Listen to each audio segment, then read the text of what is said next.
Avec les hashtags et les tweets à l'antenne, les réseaux sociaux envahissent depuis quelques années maintenant nos émissions préférées. Avec l'émergence de la télévision sociale, regarder son petit écran est devenu une expérience interactive et collective qui séduit de plus en plus de personnes. Son développement doit également beaucoup à la démocratisation des smartphones et des tablettes. En effet, 76% de la population regarde désormais la télévision avec un appareil mobile entre les mains. Toutefois, selon un sondage du site l'internaute.com, 49% déclarent ne pas commenter en direct sur internet les programmes télé. Ils n'en voient même pas l'intérêt. 25% indiquent que ce qu'ils regardent doit rester personnel. 8% le font occasionnellement via leur ordi et seulement 3% via leur smartphone. Il est vrai que la social TV est entrée dans les mœurs, néanmoins il reste encore du chemin à faire. La télé est en train de muter. La convergence avec Internet est à l'œuvre. L'époque où toute la famille se retrouvait ensemble devant la télévision pour passer un moment convivial est derrière nous. Les usages de la télévision sont bouleversés par Internet et la technologie mobile. Tout d'abord, il faut comprendre que le replay ou la VOD, qui constituait la première étape de la convergence entre télé et Internet, ont fait perdre de la valeur au direct et notamment au prime time. Il faut bien avouer qu'il est un peu frustrant de devoir respecter des horaires pour regarder une émission. Mais du coup, les chaînes perdent un petit peu le contrôle de leurs téléspectateurs. La social télé permet de redonner toute sa valeur au direct en réintégrant la partie sociale inhérente à la télévision. Ainsi, les conversations qui se faisaient autour du canapé se déplacent progressivement vers les médias sociaux où les fans peuvent se rencontrer. La social TV est une approche moderne destinée en premier lieu à un jeune public multitâche. Pourtant, elle s'applique à tout type de programme et ambitionne donc de toucher un large public. Après quelques années d'expérimentation, les chaînes de télévision entrent actuellement dans une phase de concrétisation. Reste à savoir si ce phénomène est fait pour durer. Avec l'arrivée des nouvelles fonctionnalités telles que les hashtags ou Graph Search, Facebook prend un nouveau virage et ne cache pas ses ambitions d'accentuer son rôle d'acteur majeur de la social TV. Facebook occupe donc un rôle d'amplificateur des conversations. Cette immersion chez Facebook nous a fait prendre conscience que l'éclatement des audiences n'était pas une menace, mais plutôt l'opportunité de fédérer un nouveau public. Les chaînes de télévision restent centrales et pourtant elles doivent réinventer leur métier sous peine tout simplement de déplaire au public. Pour conclure, rappelons que l'expérience passive du téléspectateur affalé dans son canapé est dépassée. La tendance est aux interactions sociales.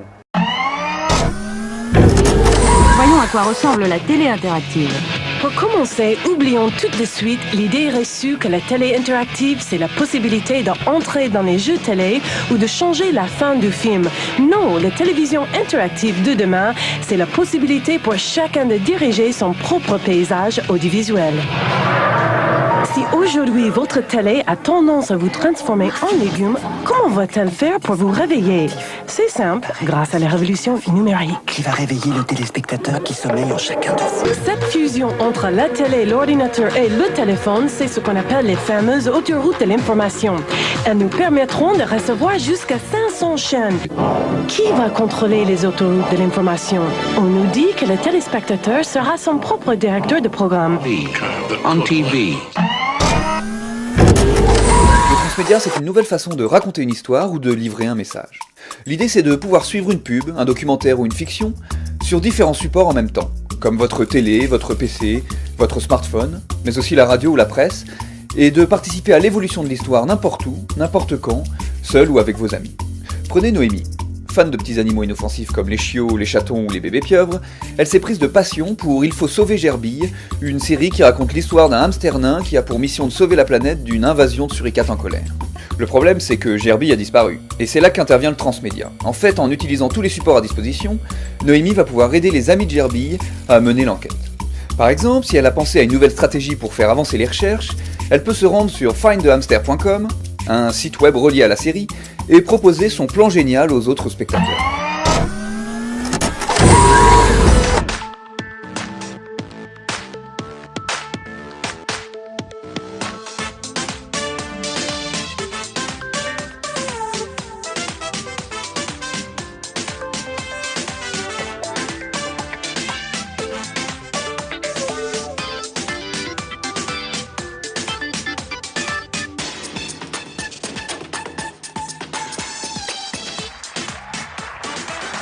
الأول مرة مع تونيفيزيون لايف إيميسيون جديدة ننطلقوا مع بعضنا في تجربة متاع السوشيال تي في.